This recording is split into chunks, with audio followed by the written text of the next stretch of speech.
guys, welcome back to my channel. இன்றைக்கி ரொம்பவே super டேஸ்டியான மஷ்ரூம் அண்ட் பட்டாணி குருமா எப்படி செய்யுன்னு பார்க்கலாமா? ஃபஸ்ட்டு ஒரு கடாயில் எண்ணெய் ஊற்றிட்டு சோம்பு போட்டுக்கோங்க. சோம்பு பொரிஞ்ச உடனே இஞ்சி, பூண்டு, தேங்காய், பச்சை மிளகாய் இது எல்லாத்தையும் சேர்த்து நல்லா ரோஸ்ட் பண்ணி எடுத்துக்கோங்க. ஓரளவுக்கு ரோஸ்ட் பண்ணாலே போதும். அதை ஒரு தட்டில் மாற்றிட்டு அதை நல்லா ஆற வச்சுக்கோங்க. இப்போ அதே கடாயில் வெங்காயம், தக்காளி போட்டு அதையும் ரோஸ்ட் பண்ணி எடுத்துக்கோங்க. இப்போ ரோஸ்ட் பண்ணதெல்லாம் சேர்த்து நம்ம பேஸ்ட் மாதிரி அரைச்சி எடுத்துக்க போகிறோம். ஏன் நம்ம அப்படி பண்ணுறோன்னா ரொம்பவே குருமா ஃப்ளேவர்ஃபுல்லாக வரும் இந்த மாதிரி மெத்தடில் பண்ணால். ஸோ ட்ரை பண்ணி பாருங்கள். இப்போது பேஸ்ட்டில் 2 ஸ்பூன் மிளகாய் பொடி, 1 ஸ்பூன் கரம் மசாலா தூள் சேர்த்துட்டு உரமாக எடுத்து வச்சுக்கோங்க. அப்புறம் ஒரு குக்கரில் எண்ணெய் விட்டுட்டு ஸ்பைசஸ்லாம் ஆட் பண்ணிவிட்டு அப்புறம் நம்ம அரைச்சி வச்ச பேஸ்ட்டையும் ஆட் பண்ணிவிட்டு நல்லா மிக்ஸ் பண்ணி எடுத்துக்கோங்க. குக்கரில் குருமா எப்போவுமே செஞ்சால் அதோடய ஃப்ளேவரே என்ஹான்ஸ் பண்ணி காட்டும்.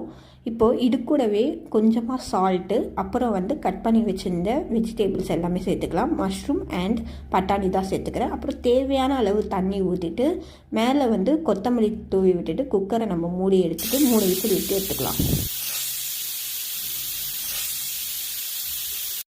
அப்புறம் குக்கரை ஓப்பன் பண்ணால் மணக்க மணக்க குருமா ரெடி. நீங்களும் வீட்டில் ட்ரை பண்ணி பார்த்துட்டு எப்படி இருக்குது அப்படின்னு சொல்லிட்டு கமெண்ட் செக்ஷனில் சொல்லுங்கள். இது இட்லி, தோசை, இடியாப்பம் எல்லாத்துக்கும் வச்சு சாப்பிட சூப்பராக இருக்கும். தேங்க்யூ.